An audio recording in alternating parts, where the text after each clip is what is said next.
Mafia Mukhtar Ansari के करीबी builder Siraj Ahmad के खिलाफ बुलडोजर एक्शन। लखनऊ का एफआई हॉस्पिटल हुआ जमींदोज। बांदा जेल में बंद पूर्वांचल के माफिया मुख्तार अंसारी के करीबी बिल्डर सिराज अहमद के खिलाफ बड़ा एक्शन हुआ। शुक्रवार की सुबह लखनऊ विकास प्राधिकरण ने सिराज अहमद के आलीशान एफआई अस्पताल को बुलडोजर से ध्वस्त कर दिया। इससे पहले 24 दिसंबर को अस्पताल को सील कर खाली कराया गया था। कैंट रोड स्थित ये अपार्टमेंट बिना नक्शे के पास करवाया गया था। कड़ी सुरक्षा व्यवस्था के बीच एलडीए की टीम बुलडोजर लेकर मौके पर पहुंची और अवैध तरीके से बने अस्पताल को ध्वस्त कर दिया। अस्पताल से सटे एफआई टावर बिल्डिंग भी सिराज अहमद की ही है, इस पर भी जल्द ही एक्शन होगा। एलडीए ने एफआई टावर के 2 फ्लोर को अवैध घोषित किया है। एलडीए की तरफ से इसे तोड़ने का नोटिस भी जारी हो चुका है। अब जल्द ही इस पर भी बुलडोजर चलेगा। बताया जा रहा कि 8वें और 9वें फ्लोर पर बने 24 फ्लैट्स और एक पेंट हाउस बिना नक्शे के बनाया गया, जिसके बाद फ्लैट ओनर्स में नाराजगी भी देखने को मिली। फ्लैट्स ओनर का कहना है कि जब अपार्टमेंट बन रहा था तब एलडीए कहां था। बता दें कि मुख्तार के करीबी बिल्डर शुएब इकबाल, मोनिस इकबाल, सिराज अहमद और माइकल के खिलाफ कैसरबाग थाने में एफआईआर दर्ज की गई है। मोनिस को जेल भेजा जा चुका है, जबकि बाकियों की तलाश लगातार जारी है। नोएडा में ठंड से बचने के लिए जलाई आग झुग्गियों तक पहुंच गई। कई घर हुए जलकर राख। एक युवक की मौके पर ही हुई मौत।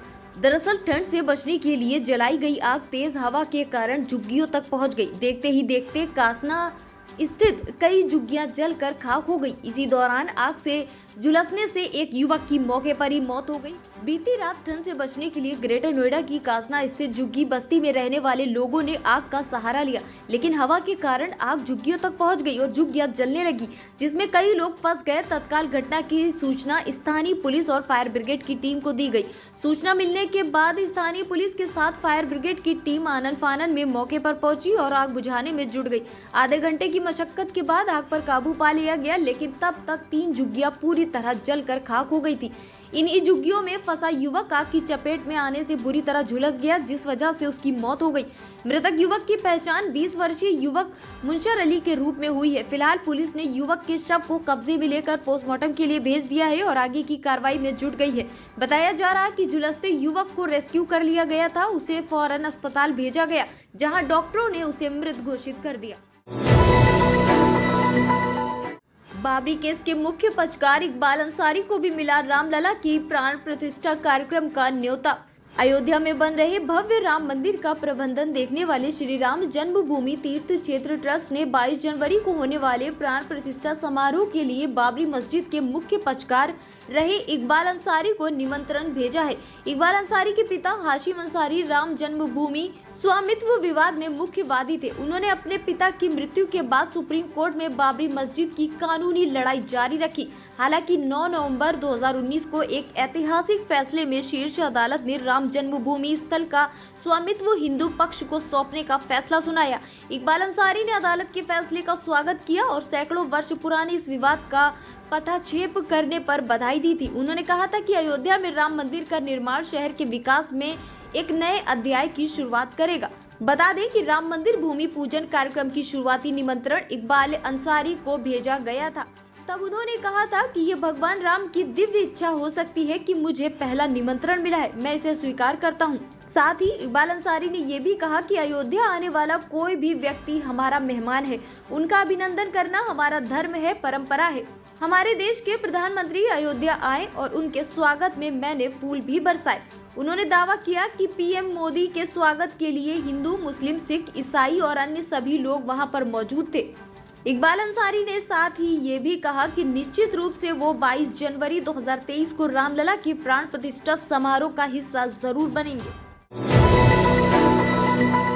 सत्ताधारी भारतीय जनता पार्टी समेत सभी राजनीतिक दल 2024 के लोकसभा चुनाव की तैयारियों में जुटे हुए हैं।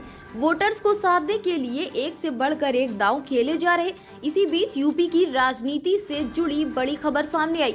दरअसल भीम आर्मी चीफ चंद्रशेखर आजाद ने नगीना से लोकसभा चुनाव लड़ने का ऐलान किया है। एक मीडिया चैनल से बातचीत के दौरान चंद्रशेखर ने कहा, हमारे नगीना से चुनाव लड़ना फाइनल है। मैं इसीलिए लड़ रहा हूं कि बहन बेटियां सुरक्षित रहे। जिन मुद्दों को मुद्दा नहीं समझा जाता उन पर चर्चा हो, इसीलिए एक सशक्त आवाज़ की जरूरत पार्लियामेंट में, इसीलिए हम लोग नगीना से मजबूती चुनाव लड़ रहे हैं। हम जीतेंगे भी, हमें भरोसा है। कमज़ोर वर्ग वहाँ से किसान, नौजवान, हर वो तबका जो चाहता है कि कोई मजबूत आवाज़ संसद में जाए जो उनके हितों की रक्षा करे, वो उनको अवसर देने का काम करेंगे। और मेरा प्रयास है और हम लोग बहुत मेहनत करें नगीना में। लेकिन अभी मैं चाहता हूँ इस मामले में न्याय हो, इसलिए मैं वहाँ के अधिकारियों से बात करूँगा। और अभी मैं डॉक्टर से बात करने वाला हूँ कि अब उस बेटी कंडीशन कैसी है और बेहतर इलाज में किन चीज़ों की जरूरत है। जो कुछ होगी हम लोग उसके लिए काम करेंगे। कड़ाके की ठंड से बचने के लिए दो युवकों ने ऐसा काम किया कि वो सीधे जेल पहुंच गए। दरअसल दोनों चलती ट्रेन में उपले जलाकर हाथ सेक रहे थे। जैसे ही रेल पुलिस को इसकी सूचना मिली तो हड़कंप मच गया। फौरन यूपी के अलीगढ़ में ट्रेन को रुकवा कर उन्हें गिरफ्तार कर लिया गया। गनीमत ये रही कि आग की वजह से कोई हादसा नहीं हुआ। ये पूरा मामला संपर्क क्रांति एक्सप्रेस ट्रेन का है। जानकारी के मुताबिक अलीगढ़ जंक्शन पर तैनात आरपीएफ टीम को सूचना मिली थी कि असम के सिलचर से नई दिल्ली जा रही गाड़ी संख्या 14037 पूर्वोत्तर संपर्क क्रांति एक्सप्रेस में जनरल कोच के अंदर ही दो युवक उपले जलाकर हाथ सेक रहे हैं। इस मामले में रेलवे के पॉइंटमैन ने बड़ी ही सूझबूझ का परिचय देते हुए इसकी सूचना अधिकारियों को दी, जिसके बाद अलीगढ़ के पास में ट्रेन को रोककर दोनों युवकों को उतार लिया गया। पूछताछ के बाद उनके खिलाफ मुकदमा दर्ज कर ट्रेन को आगे रवाना कर दिया गया।